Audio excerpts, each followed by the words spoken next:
Jadi, guys, BRICS ini bukan grup musik atau film superhero, tapi gabungan negara yang punya populasi super besar. Mereka punya 3,24 miliar orang, yang artinya sekitar 42% dari seluruh penduduk bumi. Bayangkan, itu lebih dari jumlah penggemar K-pop di seluruh dunia. Potensi pasar ini seperti bom waktu ekonomi siap meledak.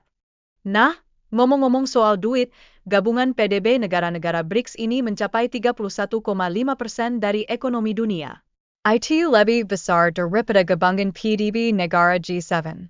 Bukan berarti mereka lagi lomba siapa yang paling kaya, tapi ini tanda kekuatan ekonomi yang makin mengilap, kayak lampu disto di pesta.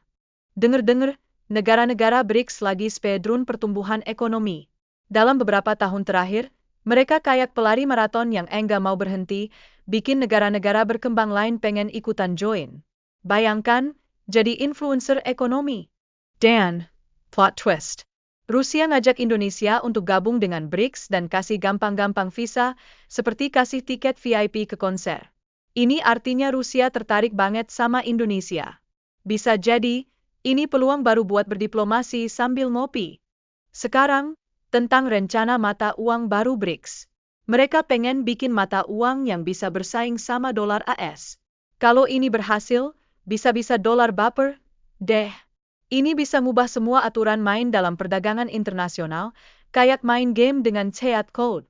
Apalagi, nih, dolar AS lagi melemah gara-gara krisis perbankan. Ini perhatian banget, kayak nonton film horor. Jadi, rencana mata uang baru BRICS jadi makin penting. Ada kebutuhan mendesak untuk alternatif mata uang dalam perdagangan global. Who knew can? Dolar AS aja menguasai 58% cadangan devisa dunia. Bayangkan, itu seperti si pintar di kelas yang selalu dapat nilai A.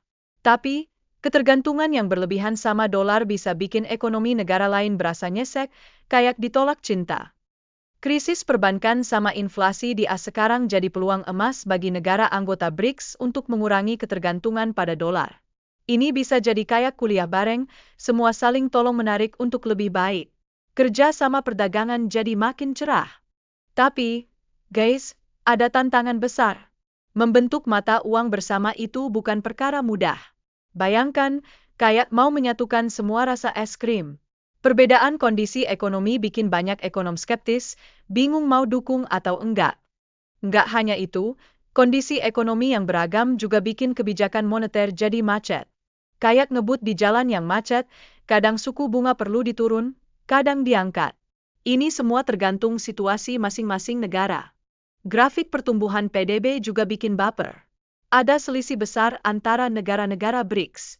Cina kayak superstar yang overachiever, sementara Afrika Selatan malah kayak teman yang lagi down.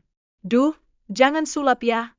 Tingkat inflasi di BRICS juga beragam, kayak koleksi sepatu yang beda-beda. Ada yang lagi turun, ada yang lagi naik. Ini jadi tantangan untuk kebijakan ekonomi bareng. Kayak ngatur jadwal hangout tapi semua punya kesibukan sendiri. Beragamnya kondisi ekonomi di BRICS bisa bikin ketegangan dalam pengambilan keputusan bareng, berasa kayak debat politik. Stabilitas mata uang baru jadi taruhan, dan semua orang berharap bisa menang tanpa drama. Contoh dari Uni Eropa, guys. Perbedaan dalam kebijakan moneter bikin negara-negara dengan ekonomi yang berbeda merasa uring-uringan. Apa kabar Italia dan Yunani? Mereka udah kayak drama yang diulang-ulang. Lihat Inggris, mereka keluar dari penggunaan mata uang bersama dan jadi bikin keputusan ekonomi sendiri. Ini jadi reminder pentingnya kedaulatan. Jadi, BRICS, siap-siap deh. Nah, masalahnya, mata uang yang di backup logam mulia bikin pertumbuhan ekonomi jadi terbatas. Ini kayak mau diet tapi selalu ada makanan enak di depan mata. Pencetakan uang jadi lebih susah, guys. Terus, ada dilema besar antara mata uang fiat yang mengambang atau yang di backup komoditas. Setiap jenis punya kelebihan dan kekurangan. Bayangkan kayak memilih antara pizza dan burger. Keduanya enak, tapi kita nggak bisa makan semuanya. Perbedaan latar belakang ekonomi di BRICS bisa jadi penghalang untuk mata uang ini bersaing. Mungkin bakal susah buat bersaing dengan dolar dan euro. Semoga aja ini bukan drama yang berlarut-larut, ya.